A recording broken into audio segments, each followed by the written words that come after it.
مع حرس الحدود امام النادي الاهلي. مباراة مؤجلة من الجولة رقم 16 للموسم الحالي في النسخة رقم 64. احييكم من هنا من قاهرة المعز، وبالتحديد من هذا الملعب، ملعب استاد الكلية الحربية، وان شاء الله وباذن الله نستمتع بكل لحظة بكل ثانية من عمر المباراة. لقطة المباراة، الممر الشرفي من قبل لاعبي حرس الحدود لنجوم القارة السمراء، لأبطال القارة السمراء. النادي الأهلي يا سادة، يا كاتب التاريخ، الأهلي كتب تاريخ، يا صانع التاريخ. الأهلي دايما بيصنع تاريخ، وتاريخ النادي الأهلي هو تاريخ عظيم وتاريخ مشرف بكل تأكيد.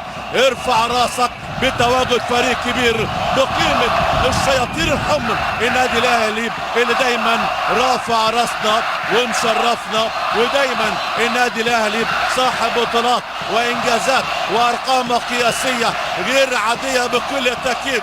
بطل الابطال هو بطل دوري ابطال الباص الطولي، ولكن دفاع من والي ودربكه خطيره، منتهى الخطوره والهدف جول.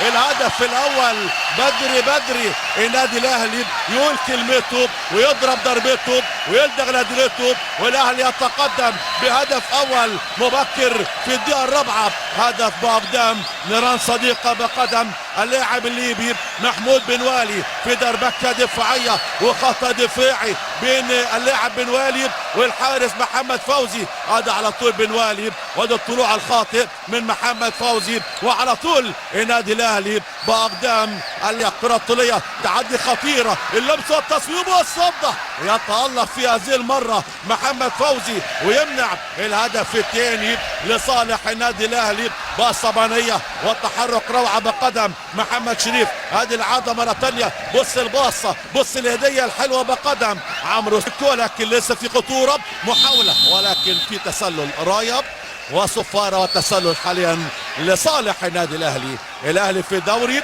لعب 24 مباراه. كل التحيه والتقدير لهذا المدرب القدير. شوط جيده جدا، ولكن اخطاء دفاعيه بتكون قاتله تعد في احضان الحارس على طول، وهو محمد فوزي. لقاءات قادمه ناريه وصعبه جدا جدا جدا. ربنا يكون في عون الاجهزه الفنيه واللاعبين وكمان حكامنا. بدا هزائم في الدوري. لمسه ايمانويل، ولكن صفاره وفاول مناصيب النيجيري ايمانويل ديفيد رقم 77. على طول عرضيه راسيه خطيره، ولكن يمسكها قفشه. الباص الطولي تصل لطاهر، مهاره طاهر وتصويبه شكلها حلو، ولكن عاليه وبعيده عن المرمى.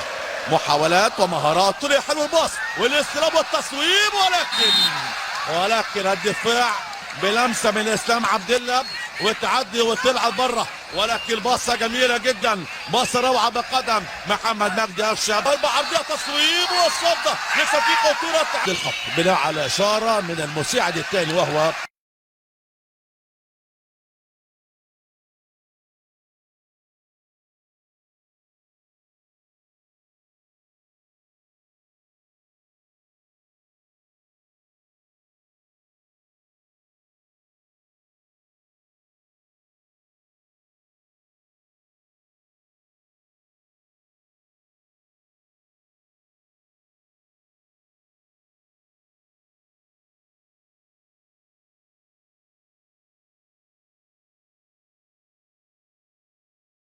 احمد قناوي بعرضيه دوا خطير، مجدي قفشه والسنده والتصويب، ولكن دفاع وتوصل سالة احضان الحارس محمد فوزي.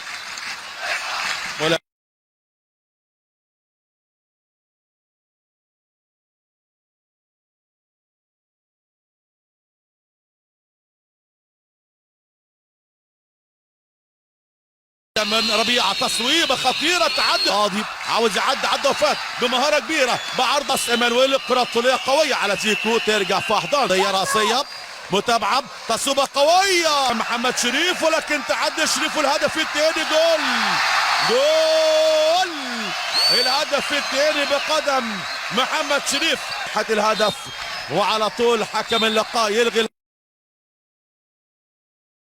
حرس الحدود على طول محمد رضا، والركنيه والعرضيه الخطيره والراسيه والصده. الله الله الله، راسيه ذهبيه من خالد سامي في الملعب. كره طوليه من مصطفى جمال، راسيه من ربيع، موجود مع النادي الاهلي من 2016. يعني هذا الموسم هو موسم سابع للسولية مع النادي الاهلي. ان في الشباب والناشئين كمان حراس عظمه، تواجد اليو ديانج ومروان عطيه. ترجع للشناوي، لسه كورته حلوه الشناوي حارس مرمى.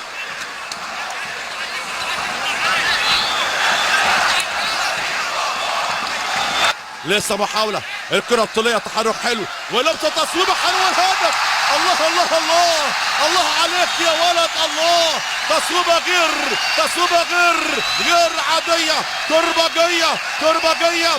احمد عبد القادر والخطفه والتصويبه الجميله تروح وتعدي على يمين محمد فوزي. تصويبه جميله الكل يلاقيها في شباك مرمى الحارس محمد فوزي. ادي على طول يبدا الهجمه، عبد القادر تصل لمحمد مجدي قفشه، واستلام من طاهر ترجع لقفشه، ثم الكره الطوليه والتحرك. قفشه مهاره فرديه، سنده تصويب والهدف الثالث. طاهر محمد طاهر. الحدوته الاهلاويه حديث العالم اجمع بكل تاكيد، واللي عمل حاله من نوع خاص في نهائي دوري ابطال افريقيا في هذا العام طاهر محمد طاهر، والتصويبه القويه والهدف الثالث. عملوها الثالث والاهلي يسجل الان الهدف الثالث.